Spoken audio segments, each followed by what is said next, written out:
The apartment listing said 1 bedroom. That was the first lie. I moved into apartment 14B on a rainy Thursday night.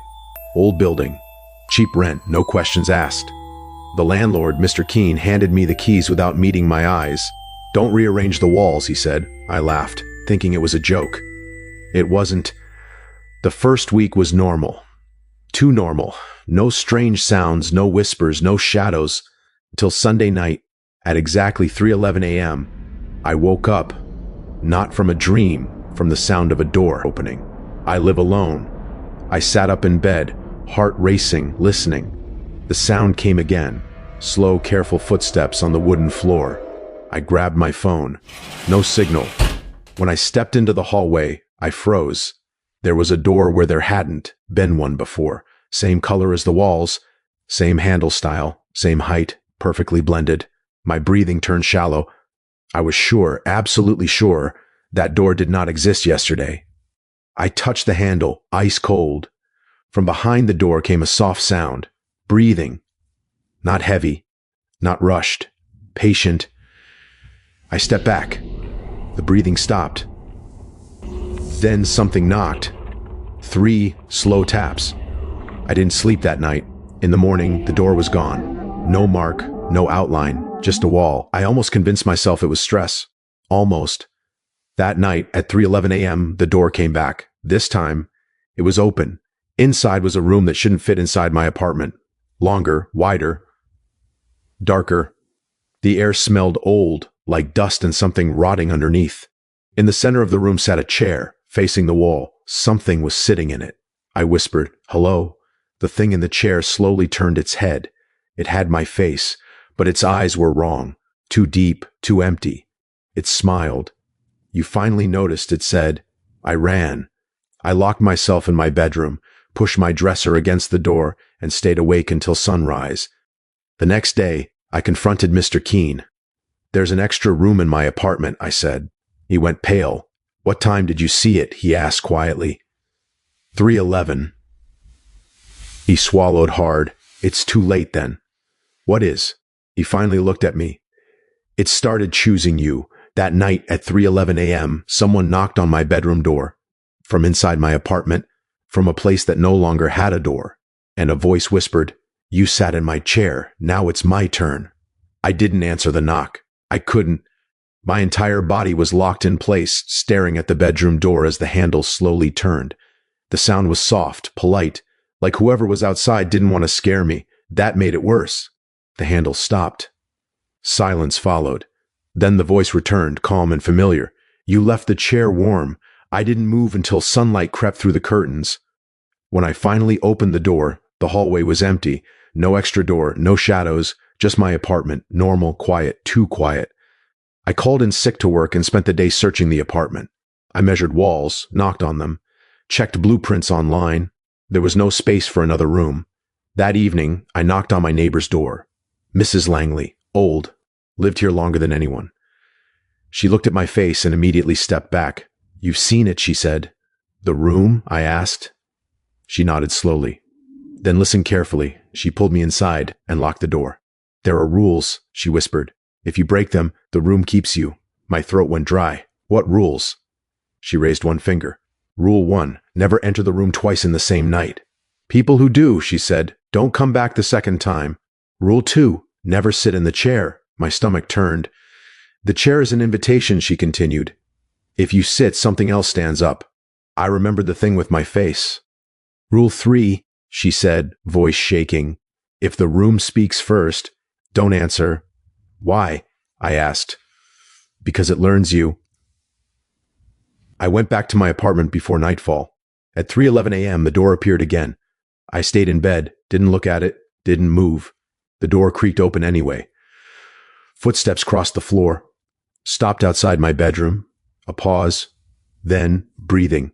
I remembered the rules. I stayed silent. The breathing moved away.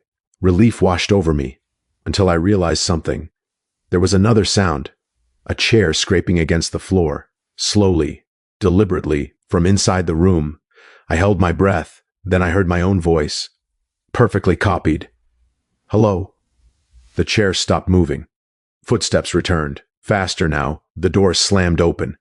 I screamed as the thing stood in the doorway, my face, my body, my movements, but wrong in ways I couldn't explain. You answered, it said gently. I didn't. I cried. It tilted its head. Your voice did. The lights flickered. The walls stretched. The room behind it grew wider. You're learning fast, it said. That's good. It stepped aside, revealing something behind it. Another chair, empty, waiting. You can sit, it whispered. Or I can. The apartment shook. I ran for the front door. It wouldn't open. The thing smiled wider. Then we'll do this together. Behind me, the room breathed. The apartment door shook as if something on the other side was angry I wouldn't let it in. I pressed my shoulder against it, heart hammering, while the thing that wore my face stood smiling only a few feet away. You can't leave, it said calmly. The room doesn't allow unfinished choices. The walls around us rippled like water. Then everything stopped. Silence. The thing faded backward, dissolving into shadow. And the extra door vanished again. I collapsed onto the floor, gasping. Morning came like a lie. At work, I couldn't focus. Every reflective surface showed my face, but I kept expecting it to move on its own. That evening, I went back to Mrs. Langley. I broke a rule, I said. Her face fell. Which one? I spoke, I whispered. She closed her eyes. Then it's marking you, she said. Come, I'll show you something. She led me to the basement. The building's lowest level smelled of rust and damp concrete. The lights flickered as she unlocked a metal door I'd never noticed before. Inside were photographs, hundreds of them, all taped to the walls. People, men and women, some young, some old, all standing inside the same room, all beside the same chair. Most disturbing of all, their faces looked unfinished, like something had copied them and stopped halfway. These are the ones who sat, Mrs. Langley said. The room doesn't kill them. It replaces them. My stomach twisted. Replaces them with what? She pointed to a newer photo. A man standing beside the chair. With my face. When the copy is complete, she said, you disappear. That night, I stayed awake. Lights on, doors locked. At 3:11 a.m., the extra door appeared. But this time, so did others. Doors began forming along the walls of my apartment. Dozens of them, all opening at once. Inside each room was the same space, the same chair, and someone sitting in it. People I recognized from the photos. They all looked up at me and spoke together. We were you once. The copy stepped out of the nearest room. More solid now, more real. I need one more night, it said. Then I don't need you anymore. I backed away. There has to be a way to stop this. I said, there is, Mrs. Langley's voice said behind me. I turned. She stood in the hallway, but she looked younger now, healthier. I made the same choice you're about to make, she said. My blood ran cold. You sat, I said. She nodded. I stayed long enough to bargain. The copy smiled. She learned the rules better than you. Mrs. Langley stepped forward. You can trap it, she said softly. But someone must stay in the room forever. The chair creaked, empty, waiting. The copy leaned close to my ear. Choose, it whispered, you or me. The lights went out, and the door locked behind me. Darkness pressed in from all sides. When the lights returned, I was no longer in my apartment. I was inside the room. Not just any room, the original one. The walls stretched farther than before, bending in ways that made my eyes hurt.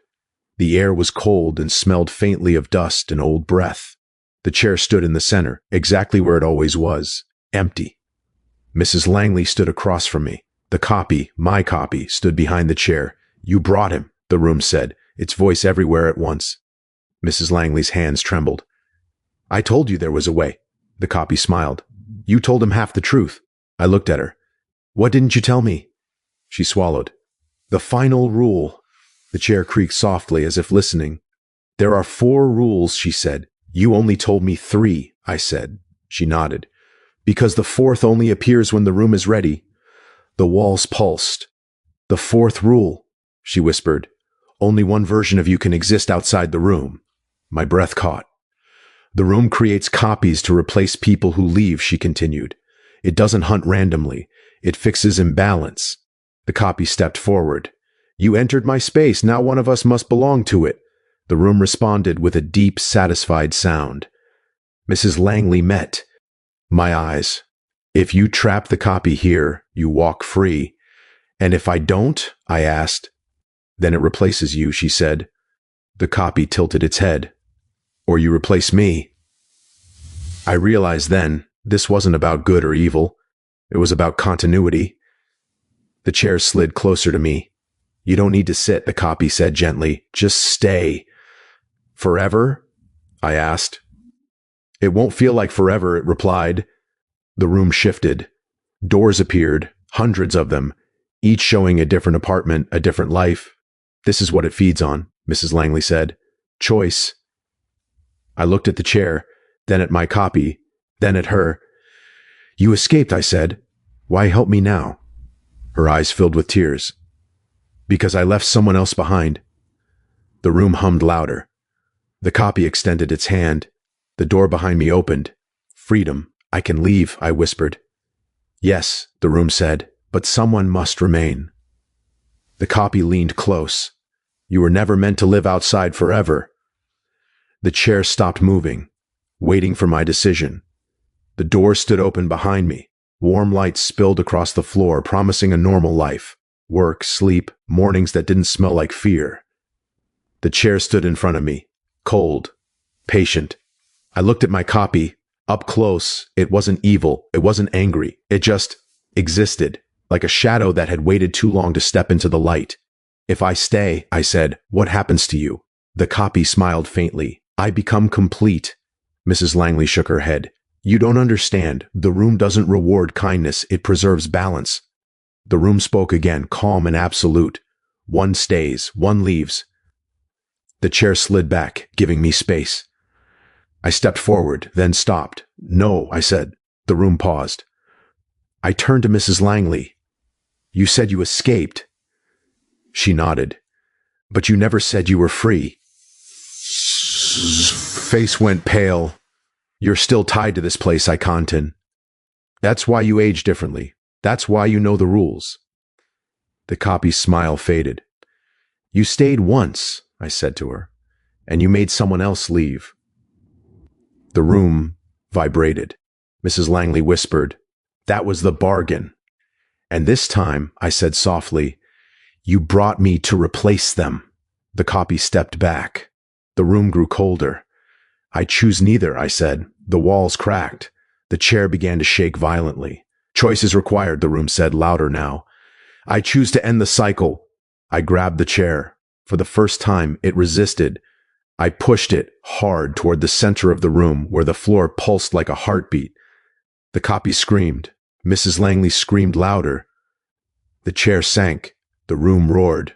Doors slammed shut all around us. The walls collapsed inward, folding over themselves like a dying lung. The copy dissolved, unraveling into shadows. Mrs. Langley fell to her knees. The room began to shrink. "Balance is broken," it whispered. "Good," I said. The floor gave way. I fell and woke up in my apartment. Morning light. Silence. No extra door. No chair. No breathing. The building felt empty. Wrong. Days passed. Nothing happened. Then weeks. People moved out. The building was condemned. They said the foundation was unstable. Sometimes at 3:11 a.m., I wake up anyway. Not to a door, but to silence so deep it feels like something is missing. Because the room is gone. And sometimes I miss it, the end.